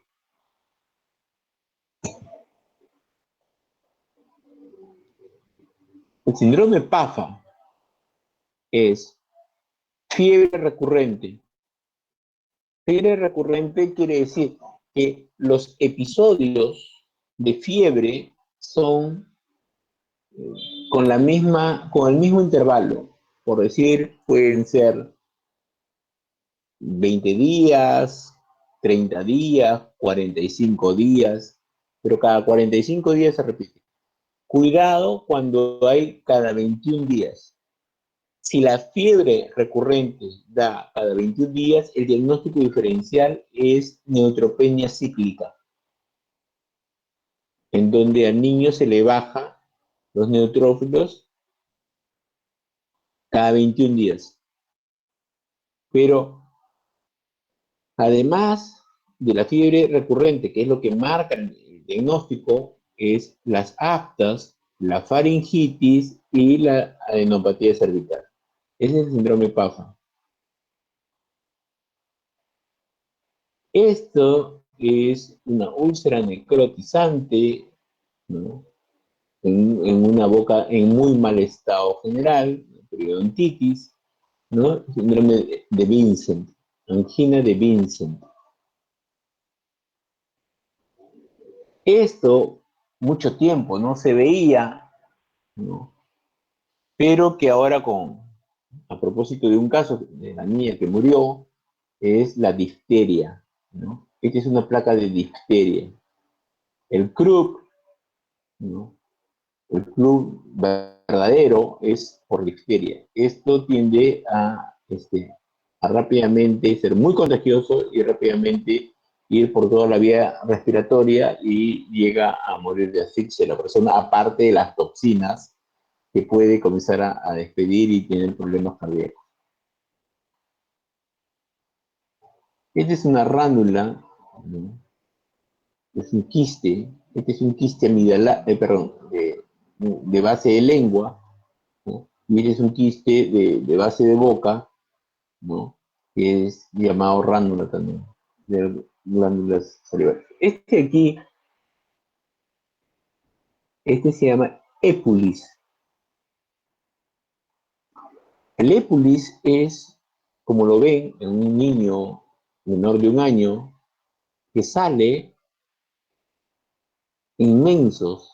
Esto es la tercera parte del tamaño que he visto. Imagínense de qué tamaño era, ¿no? Me acuerdo mucho de una señora que me viene porque diciendo que su suegra le había querido dar de lactar, bueno, no de lactar, sino de biberón, porque ella se había ido a trabajar y cuando vomitó su leche, salió una tumoración en la boca. Yo lo vi, teóricamente no vi nada de malo, y pues como no vi nada, ya estaba por decirle que la úvula se puede inflamar con algún reflujo, mentiras. Y en ese momento que vuelvo a quererlo ver, presiono un poco más y el niño me saca pues una tumoración así como digo, pero 3 veces más grande por la boca. Y como digo, esto es épulis. ¿Qué cosa? Todo esto tiene inserción en la arcada maxilar superior. Generalmente en la parte más posterior, no tan anterior, por eso se ve bien, la parte más posterior, ¿no? Es una cirugía fácil, se corta nomás y todo cicatriza, la mucosa bucal tiene muy buena cicatrización, pero pues el componente emocional de ver una tremenda tumoración que en un niño tan pequeño, pues uno se queda medio impactado y la mamá con un espanto terrible, ¿no? Estos son los torus. Torus son osteomas en paladar óseo y también este es torus palatino y torus mandibular cuando es en la arcada dentaria inferior. Este es el frenillo, también llamado, bueno, es el llamado frenillo, su nombre propio es una anquiloglosia. Anquiloglosia. Esto es una lesión, ¿no? Que es una tiroides lingual. La tiroides normalmente debería estar en esta ubicación, pero en estos niños puede tener un remanente, una mala ubicación en la migración del tiroides y podemos tener en la base de la lengua un tiroides lingual.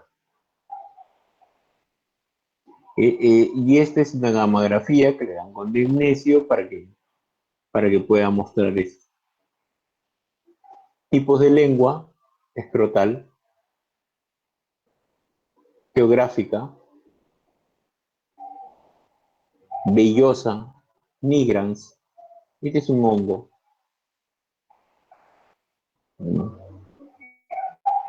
Este es una depapilada, ¿no? Depapilada, pero Hay que tener cuidado con esto, que puede ser un cáncer. Generalmente es de papilada, pero puede llegar a ser un cáncer ese. ¿No? Este es por falta de vitamina B12. Esta es la angina de Ludwig, o celulitis del piso de la boca. El gran problema de esto es que se edematiza la lengua y no se puede intubar. En algún momento se tiene que hacer una tráqueo. Por eso, apenas ven usted esto, inmediatamente poner antibióticos endovenosos, y en algún momento hay que hacer un hueco por acá en el medio, ¿no? Para poder drenar.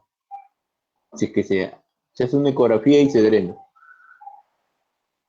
Eso aquí es cándida, o también llamado Muget, cándida oral, ¿no? El Muget en niños, por la leche, por mal de los biberones, puede verse. Pero en adultos, pensar primero en VIH y segundo, uso de inhaladores con corticoides asmáticos. Herpes. Característicamente se ubica varias vesículas que pican bastante entre el borde del labio y la piel. Aptas.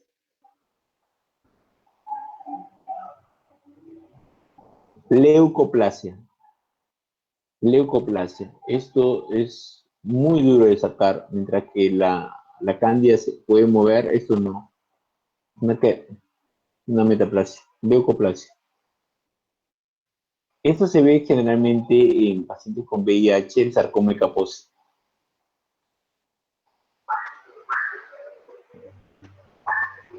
Apto. Esto es, característicamente son úlceras en el paladar duro, simétricas a la línea media. Esta es una cialometaplasia necrotizante. No son simétricas, pero sí sus distancias son simétricas. Porque si tú piensas en cáncer no va a dar pues simétrico en dos sitios así. Si piensas igual en un chancro duro, chancro blando, tampoco no da esa similitud, esta simetría, por decirlo así. Metaplasia necrotizante. Todo eso, véanlo, léanlo, porque va a ser parte de algunos diagnósticos que vamos a ver. Laringe. Esto, uno de los temas.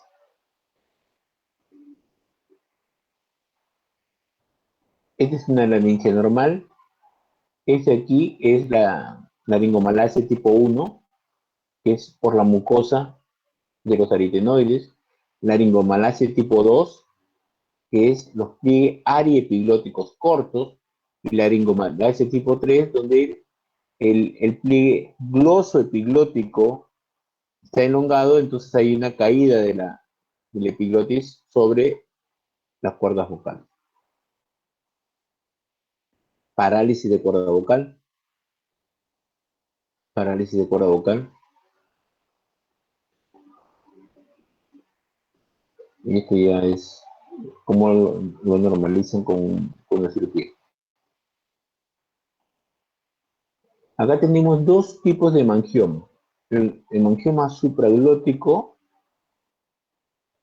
que aquí en este caso está en el seno piriforme, y el hemangioma subglótico. Acá están las cuerdas vocales y están señalando debajo de las cuerdas vocales, subglotis. Esta es una membrana laríngea.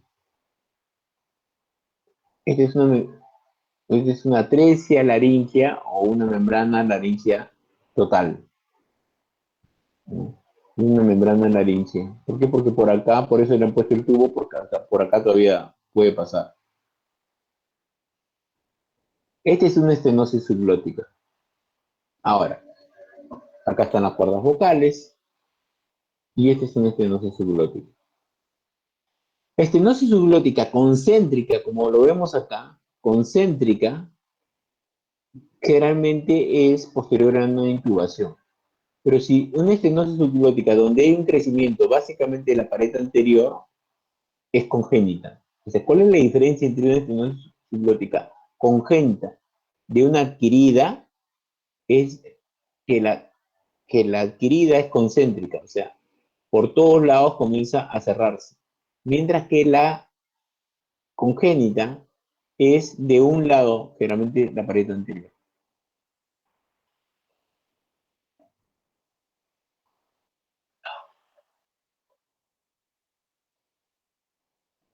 Acá hay bastantes secreciones, esta es parte de una laringitis aguda, ¿no? Acá lo pongo un poco para que ustedes vean cómo son los vasos, ¿no? Cómo son los vasos de congestivos, todos los vasos están congestivos, parte de una laringitis aguda. Las cuerdas vocales usualmente es un poco más rojas, ¿sí? Esto característico y esto más de una epiglotitis, la epiglotis normal. Esto de un croup, ¿no? Un croup, ¿no? Una inflamación en la subglotis. Esto es cuerdas vocales, tercio anterior, tercio medio, simétricos, entre tercio anterior y tercio medio, simétricos las dos tumoraciones, este es nódulos. Este es un pólipo angiomatoso, un pólipo, este lo vería más mucinoso. Esto generalmente es pálido, o sea, blanco o amarillento, generalmente simétrico, aunque hay asimétricos, que las cuerdas vocales se tornan como bolsas. Este de aquí es edema de Renke. En donde no tiene un pedículo bien establecido, sino tiene como una hinchazón sésil, y la mucosa conserva sus características, este es un quiste. Esta tumoración retráctil, ¿no?, que se ve en la tomografía así, y internamente en una nasofiloscopía se ve así, ¿no? Justo está en el ventrículo, se llama laringocele. Que hay laringocele externo y laringocele interno, es cuando hace esta tumoración de aquí, pero no tiene connotación afuera. Ese es un laringocele externo. Y cuando tiene connotación tanto interna como externa, se le llama laringocele mixto. Esto, como les dije cuando los mostré en otras imágenes, unos puntitos, es característico del papiloma.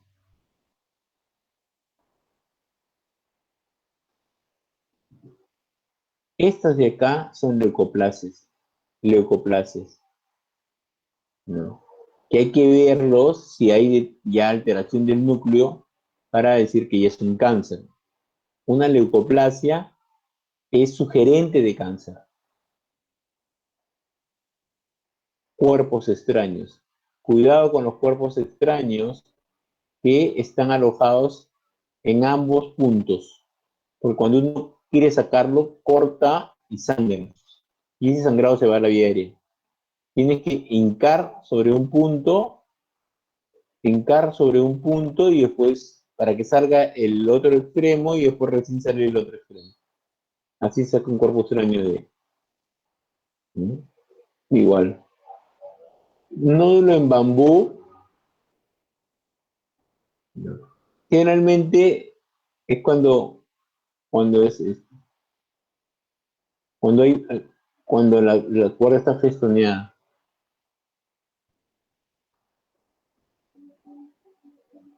Estos son los aritenoides inflamados, ¿no?, que podría ser una laringomalacia tipo 1. Cuando lo tapa totalmente, pero al principio no. Este es un cáncer.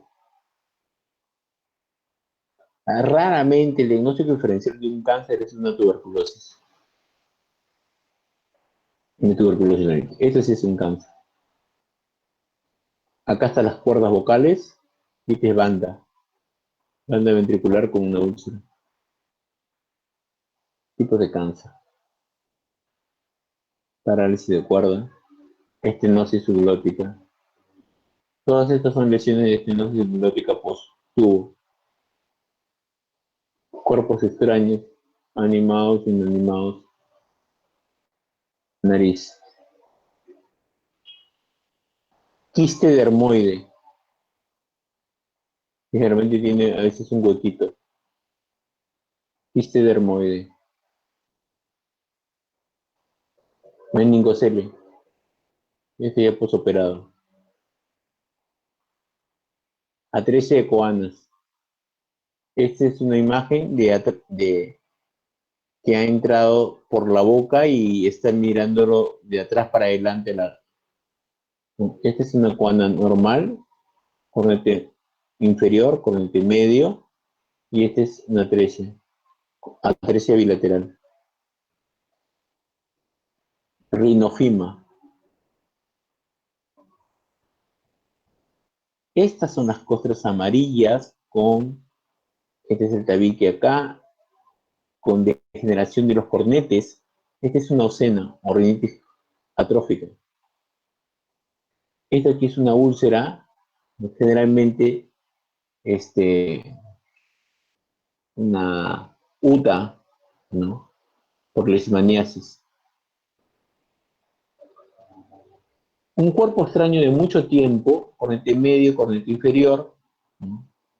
Tabique, septum, tabique, y se crea como un hueso, algo duro, es un rinolito. Generalmente de mucho tiempo. Nariz sencilla de montar.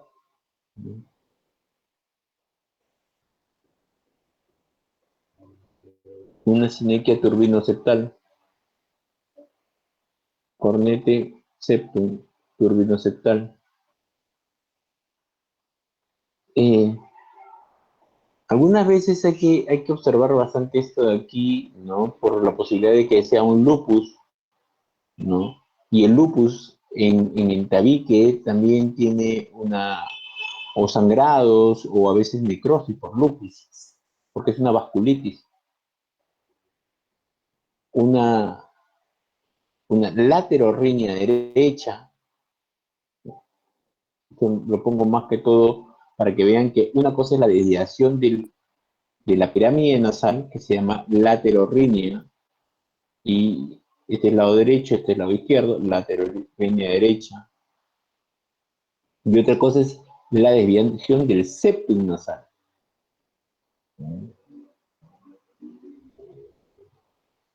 Cuando un niño se ha golpeado la nariz, una de las complicaciones es el hematoma septal, en donde hay un engrosamiento de ambos lados al mismo nivel y hay sangre en esta.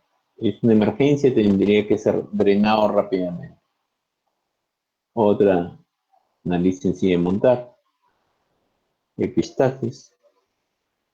Esta es la telangiectasia hemorrágica hereditaria, ¿no? Igual para atrás. Esto lo pongo porque cuando uno toma resonancias, muchas veces te dicen sinusitis. Y no, es que la mucosa responde al frío del resonador. Cuando uno le toma en ese mismo momento una tomografía, está normal.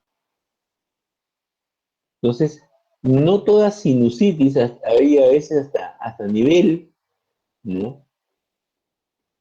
Y no tiene. O sea, no toda sinusitis, entre comillas, que detecta la resonancia es una sinusitis real. Puede o no serlo, pero para eso se necesita una clínica y una tomografía. Bueno, básicamente la sinusitis su etiopatogenia, clásicamente se habla de que es un cierre del infundíbulo, ¿no? Aunque también puede haber sinusitis maxilares como ontogénicas que pueden ser del drenaje o manipulación, por ejemplo, cuando le hacen endodoncias en seno maxilar. Así se ve cuando se sacan las los aspergilomas o es una sinusitis micótica, ¿no? Esto de aquí es una sinusitis fúngica alérgica, ¿no? La característica es que abre los sitios de drenaje. El infundíbulo lo abre generalmente y se comporta como una tumoración bilateral. Sinusitis fúngica alérgica. Esto lo he puesto más que todo para que vean cuando estamos pensando en una complicación, porque teníamos dos complicaciones, una orbitaria y una complicación del sistema nervioso central. En una tomografía nos dan este tipo de imágenes y en resonancia también para poder pensar en un absceso, ¿no? Intracraneano. Bueno. Esto aquí lo he puesto porque típicamente el ojo, una proptosis, que el ojo se va un poco hacia abajo y hacia afuera, ¿no? Este acá en el seno frontal, acá lo vemos en una resonancia, ¿no? Este es típico de un mucocele frontal. El sitio más frecuente de mucoceles, ¿no?, es el seno frontal.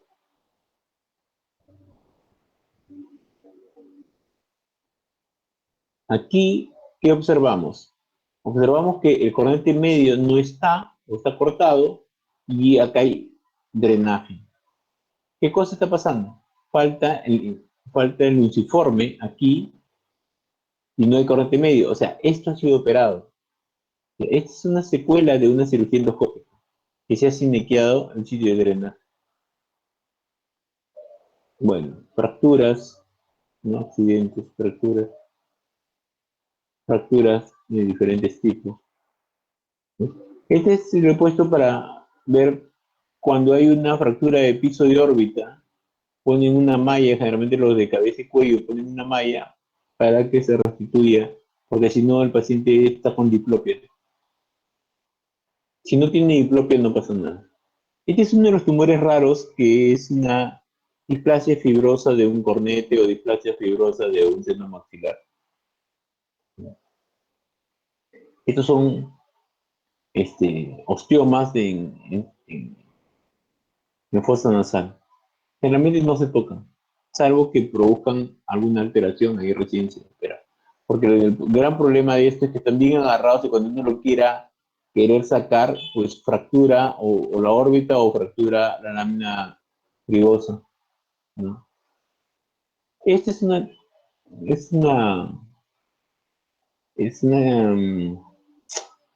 tumoración frecuente que generalmente se encuentra una lesión granulomatosa entre el vestíbulo nasal, o sea, la parte de los pelitos y piel que hay en la nariz, y la fosa nasal propiamente hecha. En el borde inferior nace esto, ¿no? Y eso es rápido, solamente se tiene que cortar y cauterizar en la parte más inferior, en el hilo. Bueno, esto sigue siendo parte de los papilomas cuando ya han bajado a vía aérea, papiloma en fosa nasal, ¿no? Esto aquí es un pólipo que puede nacer en el seno maxilar, acá es el cornete medio, y que puede irse hacia la boca y se llama pólipo antrocoanal. Antro porque sale del antro del seno maxilar y sale y se va hacia las coanas, pólipo antrocoanal. Este es otro tipo de pólipos, ¿no? Bueno.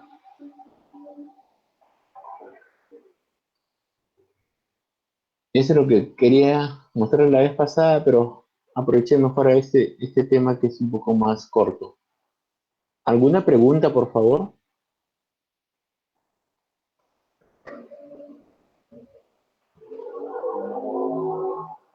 ¿Aló? Creo que no, Doc. Ya. Bueno, entonces, enfatizando bastante, por favor, revisen bien terapéutica. revisen bien sus antibióticos, cada cuánto se da, qué dosificación, si tiene excreción hepática, si tiene excreción renal, con qué otros antibióticos o otros medicamentos no se deben de dar. O sea, son pocos antibióticos, la amoxicilina el ácido clavulánico, la claritromicina, el ciprofloxacino en algunos casos y la ceftriaxona. Son pocos antibióticos, la cefuroxima. Y son pocos antibióticos, pero deben de saberlos bien. ¿Ya? ¿Por qué? Porque esos mismos antibióticos vamos a utilizarlos para otitis, esos mismos muchas veces utilizamos para faringitis. Entonces, no es que sepamos mucho, pero debemos de saberlo bien, ¿no? En esta clase he querido enfatizar un poquito eso. Revísenlo, por favor, porque les voy a volver a preguntar.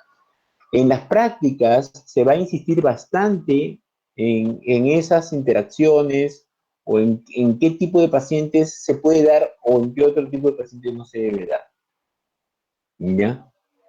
En las imágenes les he mostrado un poco de imágenes porque en prácticas también va a incidir bastante el que ustedes puedan reconocer rápidamente de lo que se trata y para que puedan plantear algún diagnóstico diferencial o algún examen o algún tratamiento. Bueno, muchísimas gracias. ¿Algo más que deseen? ¿Alguna pregunta? ¿Algo? Doctor, disculpe, no sé si me escucha. Sí, Basti, dime. Buenas noches. Lo que pasa es que yo estuve buscando para esto, para lo de la trastada, sí estábamos buscando información y encontré en diferentes libros diferentes enfoques al momento de generar, de ver los antibióticos. Y era, por ejemplo, así, antibióticos de primera línea, de segunda línea, tercera línea, pero otros enfoques, relacionados a la gravedad, por ejemplo, para enfermedad moderada, enfermedad leve. Entonces, eso es lo que como que me ha confundido un poco y yo quisiera saber más o menos cómo nos podemos basar o cómo nos podemos centrar al momento de encontrar Ya esto. dije un poco cuáles son los niveles de antibióticos. Ajá. Lo que yo necesito es que ustedes sepan por decirte, cefuroxima, ¿de cuánto viene? ¿Cada cuánto tiempo es? Ah, ya. ¿No? O sea, Ok. ¿a qué paciente no le podrías estar dando? ¿No? ¿O qué cuidados tienes que tener cuando lo toman? ¿No? Listo. Ese es un poco lo que, o sea, que ya tu conocimiento no sea, sí, doctor, sean penicilinas, sino cefalosporinas, sino, o sea, no. Dime el antibiótico y dime en quién no se puede dar, ¿por qué? ¿Para qué? Para que ustedes sepan resolver los problemas. Muchísimas gracias y sería hasta el... Doctor, yo tengo otra pregunta, Dime. pero es con respecto al siguiente tema. Sí, dime. Me gustaría saber en qué deberíamos enfocarnos, porque si bien la clínica es lo mismo. Lo he escrito y la delegada debió haberles pasado. Sí, era con la etiología sobre todo. Etiologías. Porque o sea, para una sinusitis crónica, lo primero que tenemos que hacer es una buena tomografía. Segundo, ver qué inmunodeficiencia tiene, por ejemplo, una movilidad ciliar, o tiene un reflujo, que es causa muy frecuente, ¿no? O sea, etiologías, ¿no? Es porque el antibiótico en una sinusitis crónica sí se puede dar, pero de inicio, pero generalmente en una sinusitis crónica no es un problema infeccioso. O sea, no es un problema infeccioso, es un problema estructural, ¿no? Entonces, mientras que una sinusitis aguda, sí tienes que dominar antibióticos. Está bien, doctor. Bueno. Gracias, doctor. Bueno, gracias, hasta luego. Te pasó mañana. Gracias, doctor. Hasta luego. Gracias, doctor. Gracias, doctor. Buenas noches. Gracias, doctor. Chao, chao. Gracias, doctor.